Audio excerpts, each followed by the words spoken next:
Hi hello friends, എല്ലാ കൂട്ടുകാർക്കും നമ്മുടെ ഇനി വരാൻ പോകുന്ന ഒരു അടിപൊളി എപ്പിസോഡിലേക്ക് തന്നെ സ്വാഗതം കേട്ടോ. അങ്ങനെ നമ്മുടെ മിത്രനും കൂട്ടിക്കൊണ്ട് ആര്യൻ രാവിലെ തന്നെ മിഥുന്റെ അടുത്തേക്ക് പോകുന്നുണ്ട്. പോകുന്ന വഴിക്ക് ബാലനെ കാണുന്നുണ്ട് കേട്ടോ. ദേ ആര്യ നിർത്തി നിർത്തി, ദേ അങ്കിള് എന്ന് പറഞ്ഞിട്ട് വണ്ടി നിർത്താണ്. അല്ല മക്കളെ, നിങ്ങൾ എങ്ങോട്ടേക്കാ പോണത് എന്ന് ബാലൻ ചോദിക്കുമ്പോ, അതോ ഇവളുടെ ഒരു ഫ്രണ്ടിന്റെ വീട് വരെ പോവാ. ഫ്രണ്ട്? ഏത് ഫ്രണ്ടാ മോളെ എന്ന് ബാലൻ ചോദിക്കുമ്പോ, അത് ഇവിടെ തൊട്ടടുത്ത് തന്നെ ഉള്ളതാ. അല്ല നിങ്ങൾക്ക് ഇതിന് പ്രശ്നമുണ്ടോ? നിങ്ങളുടെ മുഖമൊക്കെ വല്ലാതിരിക്കുന്ന. അല്ല നിങ്ങൾക്ക് പോയിട്ട് പെട്ടെന്ന് പോകണ്ടെന്നാണെന്നുണ്ടെങ്കിലേ നമുക്കൊരു ജ്യൂസ് കുടിച്ചിട്ട് പോകാം എന്ന് ബാലൻ പറയുമ്പോ, വേണ്ടെങ്കിലേ പെട്ടെന്ന് പോയിട്ട് വരാന്ന് വെച്ചിട്ടാണ്. ഓ അതെയോ?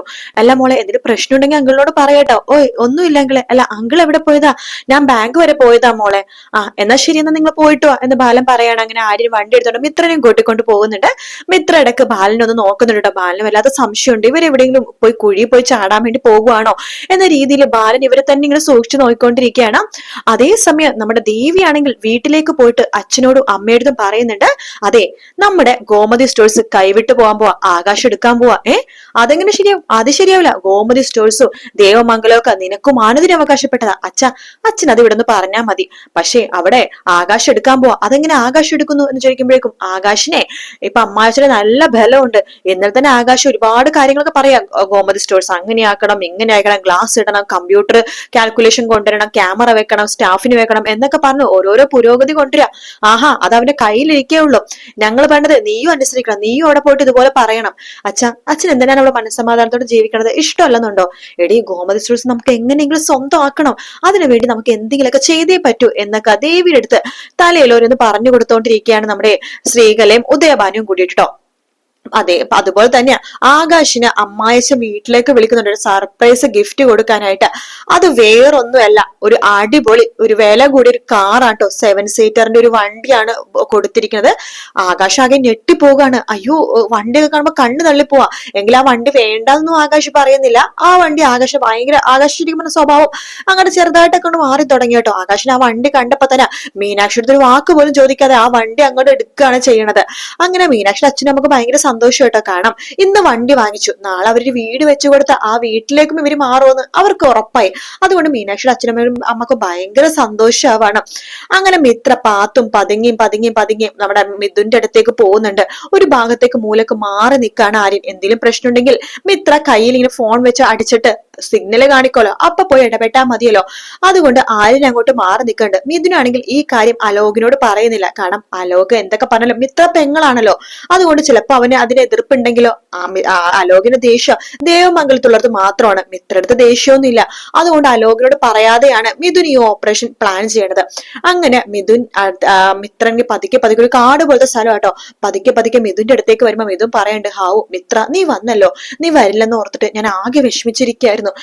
എത്ര നാളായി മിത്ര നിന്നെ ഇങ്ങനൊന്ന് കണ്ടിട്ട് എന്നൊക്കെ പറഞ്ഞിട്ട് മിഥുൻ മിത്രയുടെ മുഖത്തന്നെ നോയിക്കൊണ്ടിരിക്കുക കേട്ടോ. മിത്രക്കാണെങ്കിൽ ആകെ ടെൻഷൻ കൊണ്ട് പരിഭവം കൊണ്ട് ഇങ്ങനെ വേർത്തൊലിച്ചിങ്ങനെ പോവാണ്. അങ്ങനെ മിഥുന്റെ കൂടെയുള്ള ഫ്രണ്ടും ഒരു മൂലക്ക്, അതായത് ആര്യം മൂലക്കും ഒരു ചെടിയുടെ ഇടയിൽ മാറി നിൽക്കുന്ന പോലെ തന്നെ മിഥുന്റെ ഫ്രണ്ട് വേറൊരു സ്ഥലത്തിന് മാറി നിൽക്കുന്നുണ്ട്. ഇവരുടെ കയ്യിൽ ഒരുപാട് ആയുധങ്ങളും കാര്യങ്ങളൊക്കെ ഉണ്ട്. അപ്പൊ ഇങ്ങനെ രണ്ടുപേരും പരസ്പരം, അതായത് മിഥുനും മിത്രയും പരസ്പരം മുഖത്തോട് മുഖം നോക്കിയിരിക്കുന്ന ഭാഗമാണ് ഇന്നത്തെ എപ്പിസോഡിന്റെ ലാസ്റ്റ് കാണിച്ചത്. പക്ഷെ നമുക്ക് വീക്കെൻഡ് പ്രൊമോയിൽ കാണാൻ സാധിക്കുന്നുണ്ട്, മിഥുൻ മിത്രയുടെ കയ്യിൽ കയറി പിടിക്കുന്നുണ്ട്. നീ എന്റെ കൂടെ വന്നേ പറ്റൂ, നമുക്ക് ഇപ്പൊ തന്നെ കോയമ്പത്തൂര് പോണം എന്ന് പറയാണ്. മിത്ര സമ്മതിക്കില്ല, ഇപ്പൊ തന്നെ വരാൻ എനിക്ക് പറ്റുമൊന്നും ഇല്ലെന്ന് പറയാണ്. നീ എന്തിനാ പേടിക്കേണ്ടത്? നിന്റെ കയ്യിൽ നിന്ന് മേടിച്ചെടുത്ത 100 പവനും എന്റെ കയ്യിൽ ഭദ്രമാണ്, ഒരു കുഴപ്പമില്ല, നമുക്ക് ജീവിക്കാൻ അതൊക്കെ മതി മിത്ര, നമുക്ക് ഇപ്പൊ തന്നെ ഇവിടെ നിന്ന് പോണം.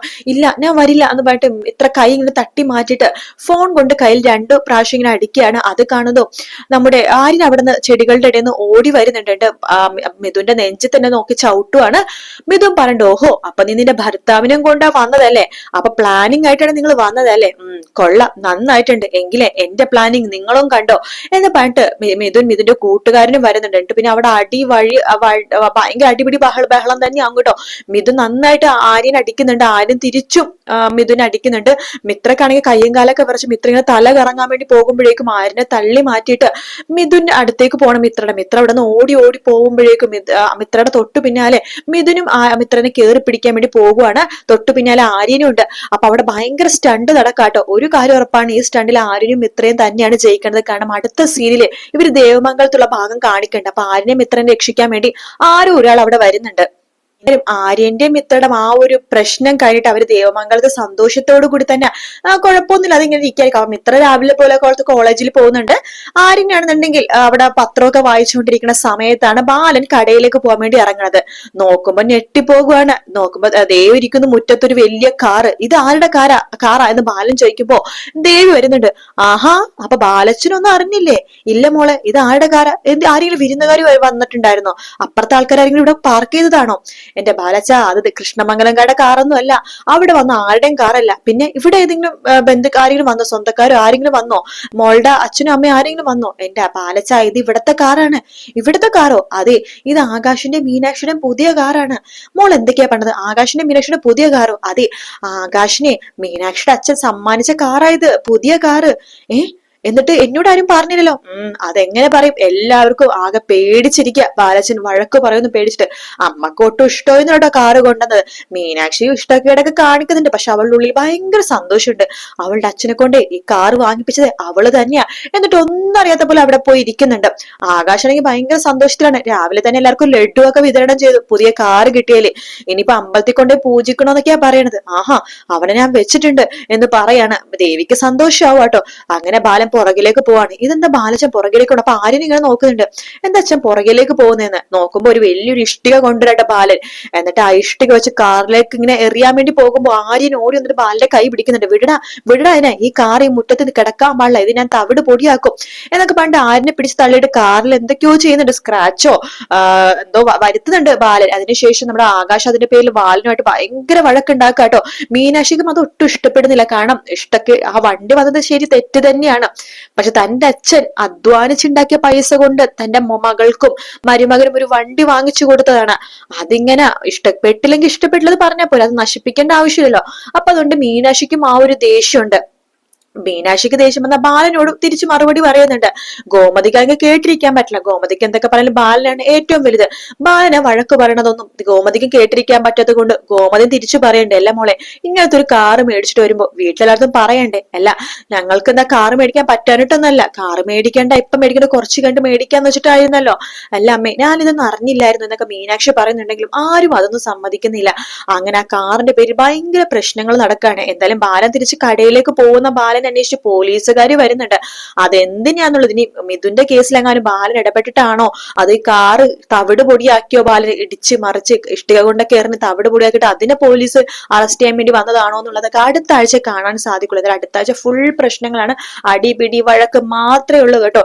എന്തായാലും ദേവി മോൾക്ക് നന്നായിട്ട് നിഗളിക്കാൻ പറ്റുന്ന അവസരങ്ങളൊക്കെ അടുത്ത ആഴ്ചയുണ്ട്. കാരണം ദേവി മോള് ആണെന്നുണ്ടെങ്കിൽ, ദേവി ആണെങ്കിൽ നല്ല പിള്ള ചമയാനുള്ള എല്ലാ സംഭവങ്ങളും അടുത്ത ആഴ്ച ഉണ്ട്. അയ്യോ, എന്റെ അച്ഛനാ ബസ് വരെ മേടിച്ചെടുക്കാനുള്ള കഴിവുണ്ട്, എന്നിട്ട് എന്റെ അച്ഛൻ മേടിച്ചെടുക്കുന്ന കാരണം എന്താ, ബാലച്ചനെ ചെറുതാക്കണ്ടെന്ന് വെച്ചിട്ടാ എന്നൊക്കെ പണ്ട് ദേവി അങ്ങനെ പലതും പറഞ്ഞിട്ട് എരിവിരി കയറ്റും.